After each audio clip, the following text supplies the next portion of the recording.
Assalamualaikum warahmatullahi wabarakatuh. Kami dari kelompok 4 akan mempresentasikan hasil dari makalah kami tentang evaluasi manajemen dalam lembaga pendidikan tinggi. Baik, untuk materi pertama akan dibacakan oleh Saudara Nadia Pratiwi. Pengertian dan perspektif manajemen menurut Luther Gulich mendefinisikan manajemen sebagai suatu bidang ilmu pengetahuan yang secara sistematis berusaha memahami mengapa dan bagaimana orang bekerja sama dalam mencapai tujuan dan membuat sistem kerja sama lebih bermanfaat bagi kemanusiaan. Menurutnya, ada 7 tahapan persyaratan untuk disebut sebagai ilmu pengetahuan, yaitu perencanaan, pengorganisasian, penyusunan, pembinaan, pengkoordinasian, serta pelapor dan penganggaran. Selanjutnya, menurut T. Hani Handoko mengatakan manajemen sebagai tim. Kata dari bahasa Inggris manajemen mengandung arti sebuah proses yang khas yang terdiri dari tindakan-tindakan perencanaan, pengorganisasian, penggiatan, dan pengawasan yang dilakukan untuk menentukan pencapaian sasaran yang telah ditetapkan melalui pemanfaatan sumber daya manusia dan sumber-sumber lainnya. Selanjutnya, menurut Pramadi mengutip pendapat Terry dalam bukunya Principles of Management, memberi pengertian bahwa manajemen merupakan suatu proses khas yang terdiri dari tindakan-tindakan dan pengendalian yang dilakukan untuk menentukan serta mencapai sasaran yang telah ditentukan melalui pemanfaatan sumber daya manusia dan sumber-sumber lainnya. Selanjutnya, rumusannya sederhana, dikemukakan pula bahwa manajemen adalah suatu proses pencapaian tujuan organisasi lewat usaha orang-orang lain. Untuk materi selanjutnya akan dibacakan oleh Saudara Nadila Cantika Ramdhani. Fungsi-fungsi manajemen pendidikan. Dubre mengungkapkan ada 4 fungsi utama manajerial, yaitu planning and decision making, organizing, leading and controlling. Pendapat tersebut didasarkan atas kesederhanaan atau simple.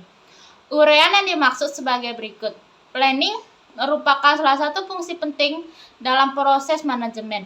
Karena tanpa perencanaan, maka program atau kegiatan tidak dapat dilaksanakan secara sistematis, efektif, dan efisien, dan kontrol serta evaluasi pun sulit dilaksanakan baik karena tidak ada pedoman jelas dalam pelaksanaan kegiatan.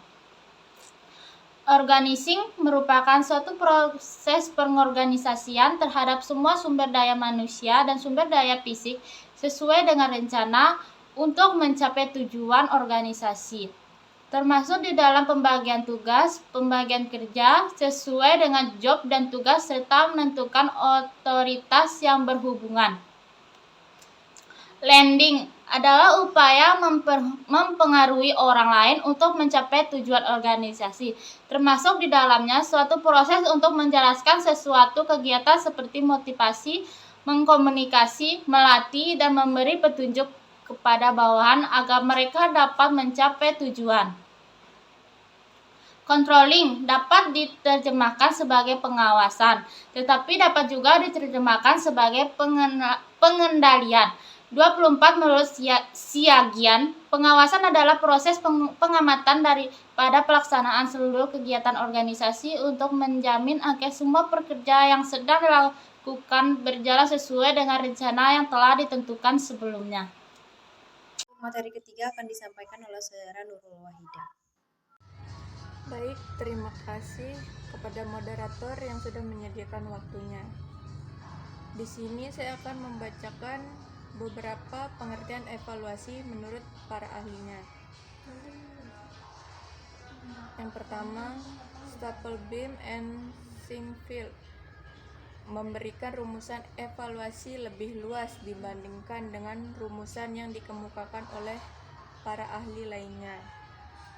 Ia mengemukakan bahwa evaluasi merupakan suatu proses mendeskripsikan, mengumpulkan dan menyajikan secara deskriptif dan informatif yang menentukan nilai dan manfaat beberapa tujuan objek, desain, implementasi, dan dampak yang berguna untuk pembuatan keputusan, penyajian, keperluan untuk pertanggungjawaban dan mempromosikan pemahaman terhadap fenomena yang terlibat.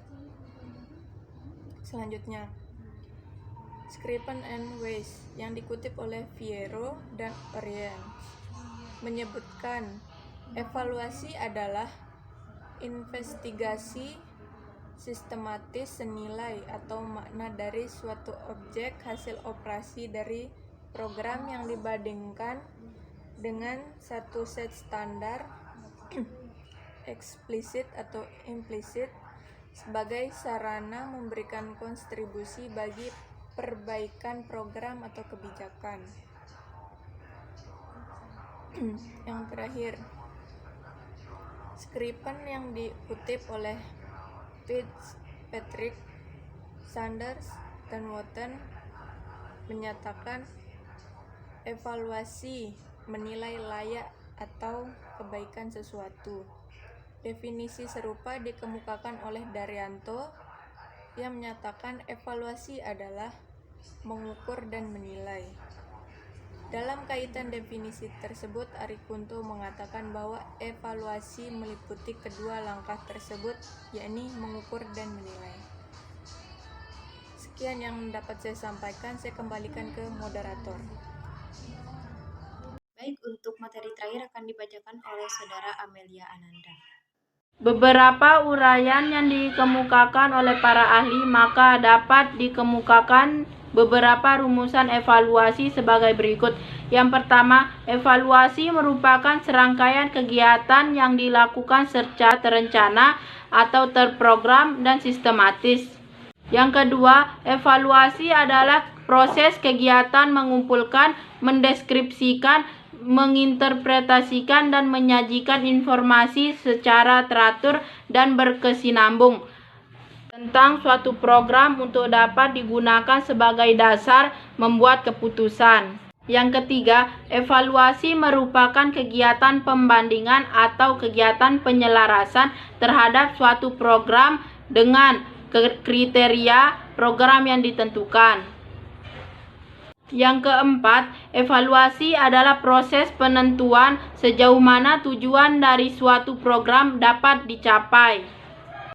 Rumusan evaluasi di atas memberikan arah dalam mengemukakan pengertian evaluasi yang terintegrasi dengan pengertian program.